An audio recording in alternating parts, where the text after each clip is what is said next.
nafas di Makkah ini wajib melaksanakan tawaf wida. Kalau Anda melahirkan di sini, budak itu, baby yang berumur 3 hari itu juga bawa tawaf wida. Mungkin mustautin, ziarah, siapa saja yang masuk ke Mekah mesti melaksanakan tawaf wida. Nah, itulah dia adabnya. Makanya begitu juga salah satu adab memasuki Makkah ini, dari dulu harus berpakaian ihram. Tidak boleh yang tidak berpakaian ihram. Tidak ada istilah seperti sebagian jemaah mengira, oh ini ada itu pernah, ini anak-anak saya datang untuk menyertai saya, mereka mau melancong, bukan untuk umroh. Seperti itu ada mereka tak mau pakai ihram di sini. Saya cakap sebagai adab, kalau kita tak beradab di sini, nanti Allah terkadang akan membuat sesuatu, ada yang kita tidak senang, ataupun anak ini jadi degil, ataupun ada penyakitnya lah, ataupun tiba-tiba mendiam diri lah. Banyak itu akibat. Nah, itulah dia. Makanya dinamakan tanah haram. Mesti harus menghormatinya apabila kita masuk tanah haram. Jadi itulah dia tanah haram ini. Siapa saja yang sudah berada di sini wajib melaksanakan tawaf wida. Nah, apabila tawaf wida ini adalah perkara yang diwajibkan, jadi dia ada waktunya dan ada masanya. Masa yang paling seboleh-bolehnya kita melaksanakan tawaf wida adalah 6 jam sebelum saat bertolak. Nanti kita bertolak pada pukul berapa? 2.30. 2.30. 8.30 baru boleh kita mulai tawaf. 6 jam sebelum saat bertolak. Kalau saya sudah sebelumnya tidak boleh. 6 jam sebelum saat bertolak boleh kita melaksanakan tawaf wida. Dalam setengah jam lagi sudah boleh bagi yang tua. Kemudian tawaf wida ini adalah wajib berniat di Hajarul Aswad. Sengaja aku tawaf wida karena Allah Ta'ala. Tak payah cakap sengaja aku tawaf Baitullah. Jangan pun cakap Baitullah. Memang kita harus bertawaf di Baitullah. Tidak ada tawaf di tempat lainnya. Jangan pun cakap 7 pusingan, mesti 7 pusingan. Jadi tidak mesti dicakap 7 pusingan, tidak mesti dengan kalimat Baitullah. Sengaja aku tawaf wida karena Allah pun sudah selesai. Sudah? Kemudian kita bersaksi. Kalau mau baca panduan yang ada pada kitabnya Datuk Daud, dipersilakan. Kalau mau baca Al-Quran, dipersilakan. Kalau mau baca zikir, dipersilakan. Kalau tak baca apa-apa pun, sahkah tawafnya? Sah. Tapi pastikan Anda berpusing dengan betul, menghadirkan hati kita, yaitu di pandangan Allah Subhanahu wa Ta'ala. Coba pandang sekarang tema. Coba tengok orang yang tahu. Sudah tengok? Dapat ya? Seperti itulah kita harus dapat membayangkan diri kita, bahwasanya Allah melihat kita, supaya rasa takut kita ada. Para hadirin Allah yang dirahmati Allah Subhanahu wa Ta'ala. Di saat kita bertawaf itu, perbanyaklah zikir dan berdoa kepada Allah Subhanahu wa Ta'ala. Setelah itu sembahyang sunat tawaf. Setelah sembahyang sunat tawaf, bolehkah kita lagi pergi ke Ka'bah, mencium Ka'bah? Boleh. Bolehkah ke Hijr Ismail? Boleh. Perkara ibadat masih tetap dibolehkan, tapi jangan terlalu lama. Sudah? Apabila kita sudah selesai tawaf wida, apakah perkara-perkara yang tidak boleh kita laksanakan? Tidak boleh bergambar-gambar di Masjidil Haram. Kemudian tidak boleh lagi jual dan beli yang ada kena-mengenanya dengan orang lain. Untuk hadiah, untuk baju hadiah. Tapi kalau untuk diri kita, untuk obat, minum, beli makanan, es krim, dan lain-lain sebagainya, kasut yang hilang, baju yang mau dipakai, mau mandi lagi, bolehkah itu? Boleh. Nah, boleh. Jadi setelah kita tawaf wida, naik tangga sampai di tangga 1, pandang lagi Ka'bah, bismillah, Allahu Akbar. Kemudian sampai di pintu, pandang lagi Ka'bah, bismillah, Allahu Akbar. Kita harus rasa berat hati nak berpisah dengan Ka'bah. Sebagaimana kita rasakan berpisah dengan yang kita cintai. Kita ingat anak, di saat nak meninggalkan mereka, kita pandang, kita lambai. Seperti itulah dengan Ka'bah. Kita harus sanggup bercinta dengan Ka'bah. Sebagaimana kita menyampaikan rasa cinta terhadap anak dan istri. Coba kita rasakan tak senangnya dan cintanya kita kepada anak. Kita pilih anak karena sayang dan cinta. Seperti itulah semestinya dengan Ka'bah. Kita harus menangis. Makanya kata Nabi, "Fa'ilam tabaki fatabakau." Kalau kau tak dapat menangis, hendaklah kau buat seperti orang yang menangis. Saking perlunya kita menangis, yaitu di Ka'bah. Jadi kita itu harus bersedih nak berpisah dengan Ka'bah. Bersedih berpisah dengan Ka'bah. Kemudian baliklah kita ke hotel. Nah, bolehkah kita sembahyang di sana? Tabung haji telah mengatakan, kalau sudah tawaf wida, jangan lagi kembali sembahyang zuhur di sana. Kalau sudah tawaf wida, tidak boleh lagi sembahyang. Walaupun sudah azan, kita harus berusaha untuk mengeluarkan diri daripada masjid. Padahal salat jemaah itu wajib kan? Wajib. Nabi mengatakan bakar yang tidak salat jemaah. Coba kita bayangkan. Tapi tabung haji mengatakan walaupun sudah azan, tinggalkan saja masjid. Sebagai jemaah kadang dia rasa berlawanan dengan pendapat yang ada, dan dari dulu ada.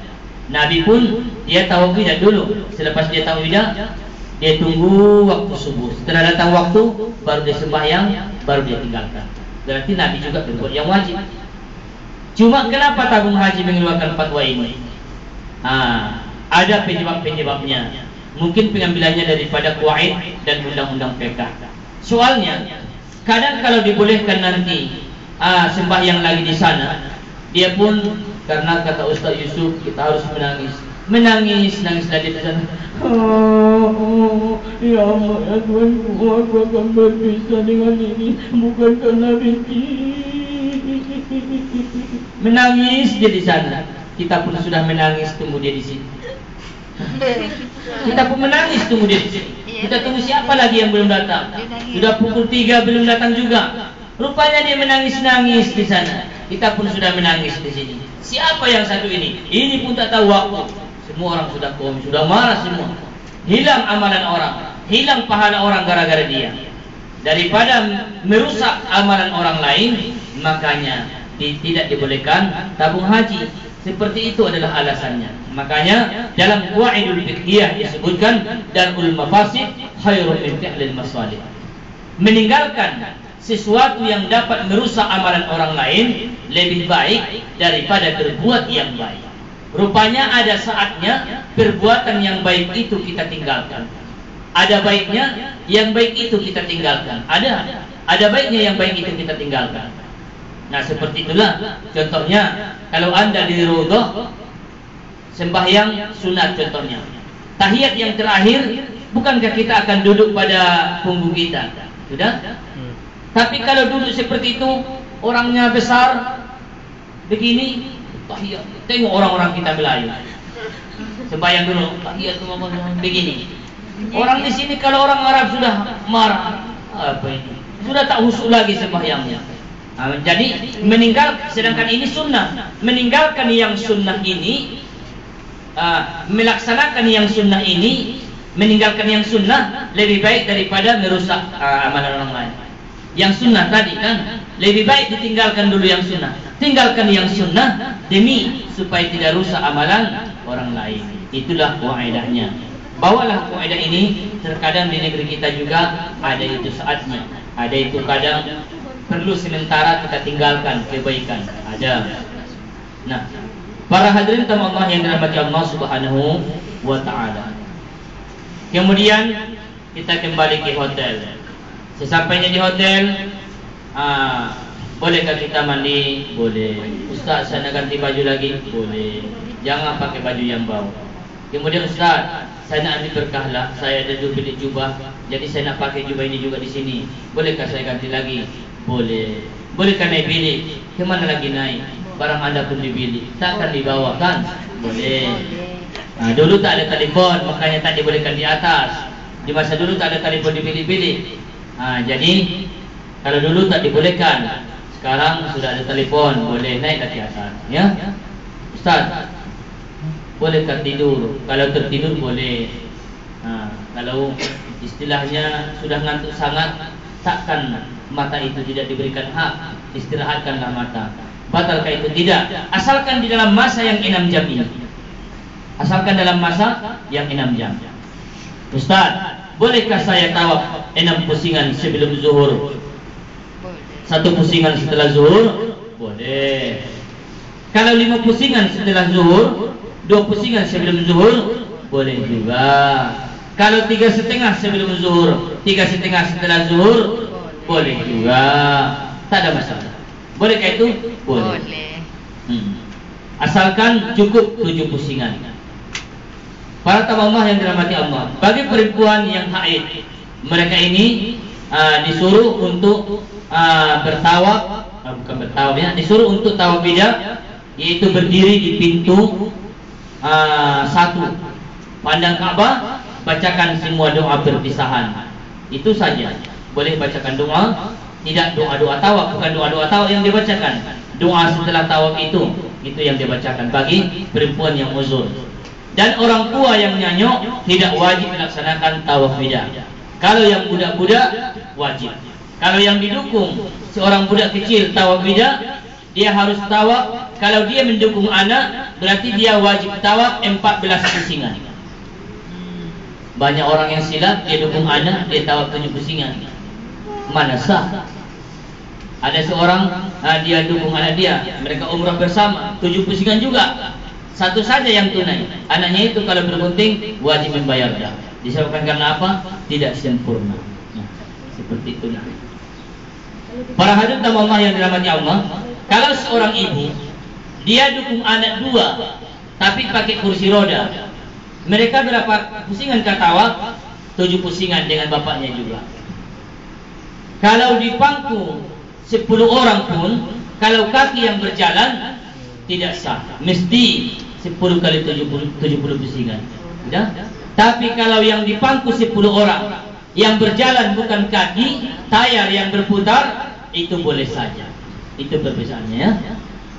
Kemudian jemaah sekalian yang dirahmati Allah Subhanahu wa taala, apabila kita sudah sampai di hotel ini, ada perkara yang harus kita tunaikan. Yang pertama, sebelum kita meninggalkan Makkah Al-Mukarramah, bersihkanlah kasut dan selipar Anda. Takut terselip batu dan kerikil dari tanah haram ini, karena kita ke Hudaybiyah. Kemudian bersihkanlah hutang dan piutang Anda.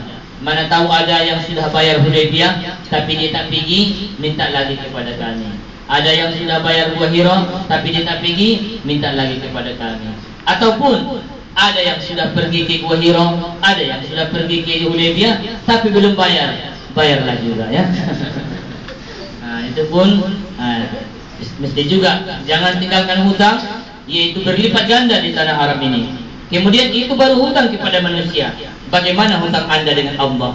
Di saat Anda datang ke sini, diberi alih Anda berjanji dengan Allah. Apa janjinya? Astagfirullahaladzim. Bismillahirrahmanirrahim. Nawaitul umrata, sengaja aku berniat umrah. Wa ahramtu biha, dan aku haramkan dengannya lillahi ta'ala, karena Allah.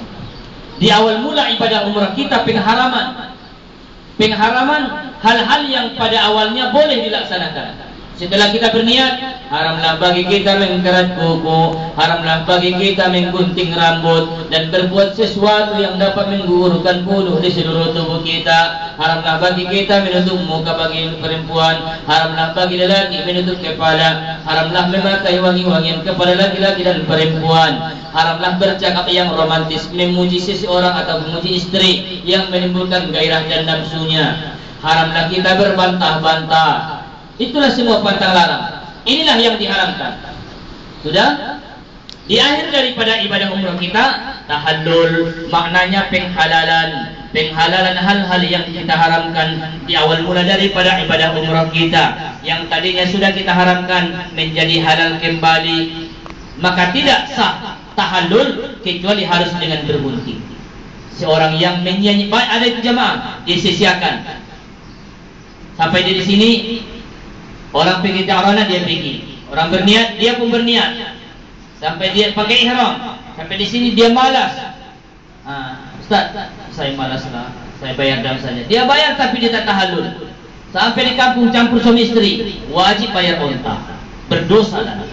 Jadi tidak boleh halal kecuali harus dengan bergunting. hati-hati. Setiap pembatalan wajib dibatalkan dengan gunting ataupun benda yang tajam.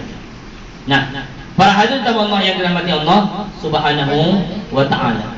Anda telah berjanji dengan Allah, tetapi Anda sudah berjumpa misai dan berjumpa bulu mata dan sudah terjumpa rambut siapa lagi kalau bukan rambut Anda? Karena Anda saja yang berada dalam bilik dan suami Anda yang tadinya tak ada rambut, tiba-tiba sudah ada rambut di atas katil. Kalau yakin bahwasanya rambut itu gugur setelah kita berniat, itu wajib kita tunaikan fidyah. 1 helai rambut 10 rial, memberikan makan 3 orang. 2 helai rambut 20 rial, kalau 3 helai rambut 30 rial. Kata Datuk Daud dalam kitabnya, kalau lebih daripada 3 dihitung menjadi dam 1 kambing. Kalau tak sanggup 1 kambing boleh berpilih fidyah besar 60 rial. Kalau tak sanggup juga fidyah besar, maka boleh berpilih puasa 3 hari. Sudah dia. Kalau 19 rambut bukan 190, tidak. Dikategorikan menjadi besar, jadi kambing. Dalam kesalahan yang banyak ini boleh berpilih, itu kelebihannya. Kalau mau pilih nomor 1 dam itu artinya adalah darah. Kambing yang disembelih 300 rial. Kalau tak mau boleh pilih nomor 2, mencari keringanan. Itulah dia memberikan 6 orang ahli Makkah, setiap orang 2 cupa. 6 kali 2 12, dikalikan 5, campur 5 menjadi 60 rial. 5 rial, 1 cupa 5 rial, 60 rial. Itulah fidyah besar. Kalau tidak, puasa 3 hari. Sudah? Itulah dia. Kalau sudah terjumpai dan terpakai minyak wangi ataupun terpakai sabun yang wangi, karena jangan pun pakai sabun boleh kita mandi, tapi dia pakai juga sabun. Ustaz, saya di masa haid, di masa uzur, banyaklah rambut yang berguguran, ataupun terpakai sabun dan wangi-wangian, maka Anda diwajibkan menyembelih seekor kambing. Kalau mau berpilih, wajib membayar fidyah besar. Kalau tidak, puasa 3 hari. Kalau tak mau, nanti ibadah umroh Anda tidak sempurna. Di atas tidak sampai, di bawah tidak sampai, gantung tak ada tadi, berdiri tak ada tiangnya. Nah seperti itu. Jadi karena apa? Tidak dibayar samannya. Tidak dibayar samannya. Jadi makanya Allah mengatakan wa timmul hajja wal umrata lillah. Sempurnakan kamulah haji dan umrah semata karena Allah. Jangan umrah yang belum tentu ada duanya. Jangan-jangan ini sudah terakhir bagi Bapak. Jangan yang terakhir ini tidak sempurna. Wa atimmu, sempurnakanlah. Sekiranya ada kesalahannya, tunaikanlah. Sekiranya ada hutangnya, tunaikanlah. Kalau kena saman, tunaikanlah fidyahnya, tunaikanlah damnya, supaya dia sempurna. Kalau tak sempurna, tidak ada kesannya nanti kepada kita. Kalau mesinnya tidak baik, lampu ini tidak akan nyala. Kenapa kipas angin itu berputar? Kenapa ada rasa sejuknya? Karena ada mesinnya di dalam. Kenapa ada mesinnya? Adalah kesannya. Seperti itulah kita ini. Kalau umrohnya tidak baik dan tidak sempurna, tidak akan mengeluarkan kesan yang baik, takkan menjadi mabrur. Kejahatan itu akan datang kembali. Rezeki itu akan tersendat kembali. Banyak penyebabnya. Tapi kalau iman sudah ada, niscaya ada kesan daripada iman. Iman ini tidak nampak. Iman itu tidak nampak, tapi ada kesannya. Apa kesannya? Berbuat baik, bersedekah, berinfak dan berzakat. Itu karena ada iman.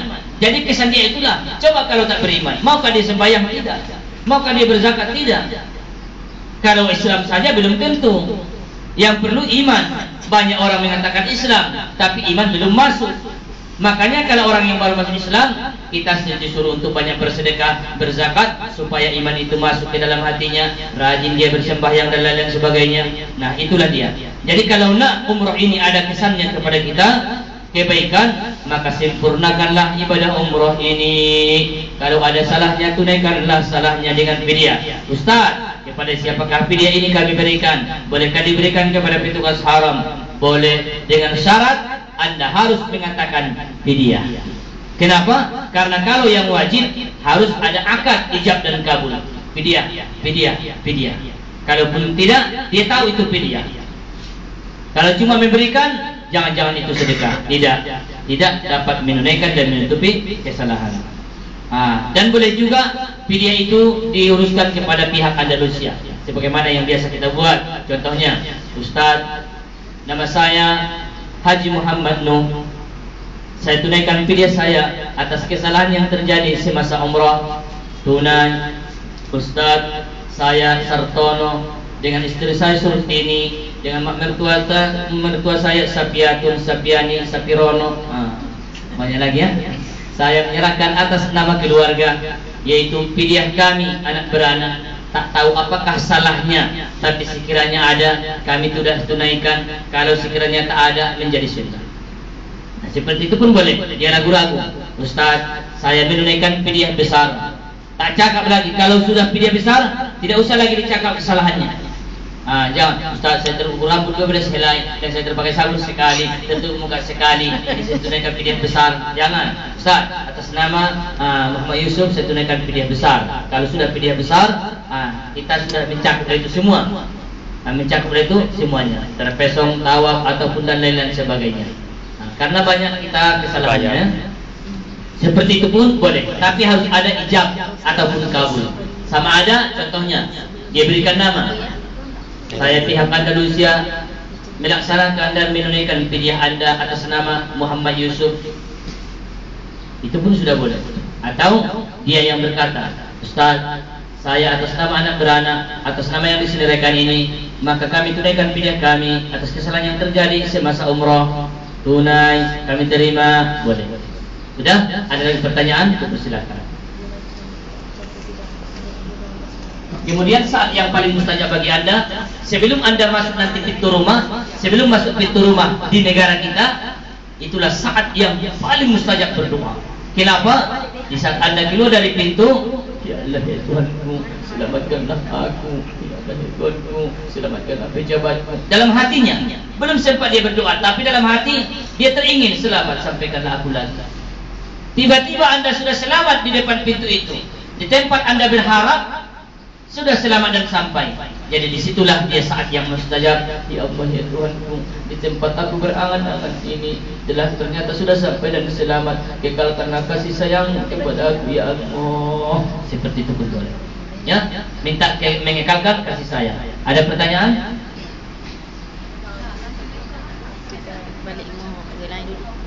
Kalau tertutup muka menghindar daripada habuk-habuk ataupun tertutup muka bagi perempuan dibolehkan, tidak masalah. Kenapa? Karena ada di dalam mazhab Imam Asy-Syafi'i ulama yang masih berpendapat boleh menutup muka disebabkan karena takut fitnah, makanya dibolehkan, tidak masalah. Ada yang membolehkannya, apalagi tertutup sekejap saja. Yang tidak boleh itu sengaja menutup, sengaja menutup. Harus ada qasad di sini. Harus ada qasad. Sudah? Ada lagi? Kalau macam saya gunting kasi tak ada rambut, tak ikut apa kan? Yang tak botak ni. Dia pakai gunting. Yang botak pakai gunting. Tak boleh. Dia Mana lakukan boleh? dengan cukur. Harus pisau. Kalau tak ada rambut, yang dilalukan itu bukan gunting, pisau. Dia macam ni gunting sikit-sikit kan. Ada dia keluar sikit-sikit. Kalau gunting sikit, satu besar semut pun, sebulu semut pun sudah sah. Misalkan 3 dia. Jadi 3 lah. Tapi kalau dilakukan gunting, tidak. Banyak. Harus ada yang tergunting. Kecuali kalau dia pilih-pilih begini. Pilih-pilih. Kalau cuma melakukan begini, Bukan saya tu pilih-pilih. ada dapat dipilih-pilih. Ada. Saya pun pernah itu dicukur jemaah, dia sudah botak, tapi yang ada hanya gunting. Akhirnya saya cari dah satu.